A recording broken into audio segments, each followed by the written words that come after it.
I was 7. My mother was downstairs, in the kitchen. I was lying alone in her room. It was quiet. Too quiet.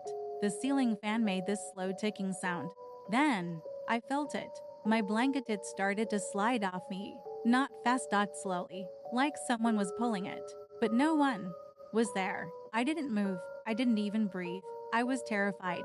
Then I felt a cold breath near my ear. And something whispered. Not in a language I understood. Just wrong. I finally screamed when my mother came. The blanket was on the floor. She said I was dreaming, but I know what I felt. That wasn't a dream. That thing was real. We lived on the edge of the fields. Nobody came by at night. But one night, there was a knock. Right after midnight. My father opened the door. No one. He stood there for a while. Then it came again, louder, more violent. He went outside. When he returned, something was different. He didn't speak, didn't eat, didn't sleep. For days. Just sat with his prayer beads, whispering. I overheard him one night, in his sleep. He wasn't dreaming. He was remembering. He said, it wasn't a knock. It was scratching, like claws, wanting in. They say, my baby brother died in his sleep. But he didn't. I saw her. That thing, that woman crawling from the corner of the room. She had no eyes. Her mouth was open, humming. She picked him up, cradled him, and walked through the wall. I screamed, but nothing came out. I just watched. The next morning, they said he was gone. They buried an empty shell. But I know the truth. She took him, and I still hear her humming when the house is silent. They told us never look outside during the eclipse, but I did.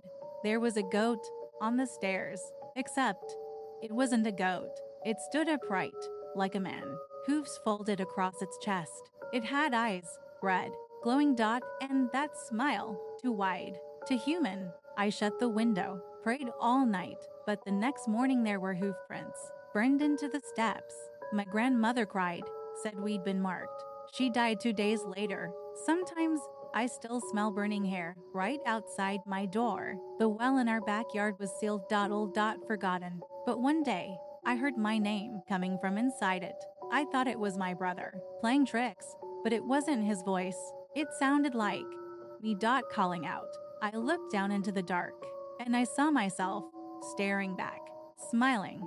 They filled the well with dirt. But sometimes, at night, I hear someone calling, and I think maybe it's not me down there anymore. It's something else. Waiting. I was sick, resting in my aunt's room. She left me alone for a while. I opened my eyes and she was there. A woman standing by my bed, hair like ink, face like melted wax.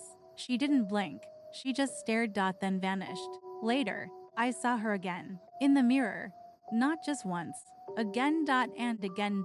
Always smiling. I broke the mirror, but now she's in the shards, watching from every corner. My uncle